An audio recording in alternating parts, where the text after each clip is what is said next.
ఉత్తరాఖండ్లోని హరిద్వార్ వేదికగా ఒక జపాన్ సాధువుకు అరుదైన గౌరవం దక్కింది. జపాన్కు చెందిన సాధువు ఆదిత్యానంద పురిని ప్రఖ్యాత హిందూ మఠం నిరంజని అఖాడాకు మహామండలేశ్వరుడిగా నియమించారు. ఓ కాలేజీ ఆవరణలో వేద మంత్రోచ్చారణలతో జపాన్ సాధువుకు పట్టాభిషేక మహోత్సవం జరిపారు. సంప్రదాయ పద్ధతిలో చద్దర్ విధి నిర్వహించారు. నిరంజని అఖాడాకు మహామండలేశ్వరుడిగా బాధ్యతలు స్వీకరించిన తర్వాత ఆయన పేరును స్వామి ఆదిత్యానంద గిరిగా మార్చారు. ఈ కార్యక్రమానికి జపాన్ నుంచి 15 మంది శిష్యులు హాజరయ్యారు.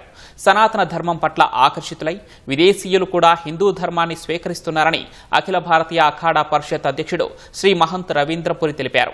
నెల రోజుల క్రితమే మరో జపాన్ జాతీయుడు హోషి తకాయుకి కూడా సన్యాసం స్వీకరించి బాలా కొబ్బకిరి పేరుతో మహామండలీశ్వరుడయ్యారని చెప్పారు. వచ్చే ధర్మ సంసద్ సభను జపాన్లో నిర్వహించనున్నట్లు అఖాడా పరిషత్ ప్రకటించింది. ఈ మేరకు త్వరలోనే అఖాడా ప్రతినిధుల బృందం జపాన్ వెళ్లనుందని తెలిపింది.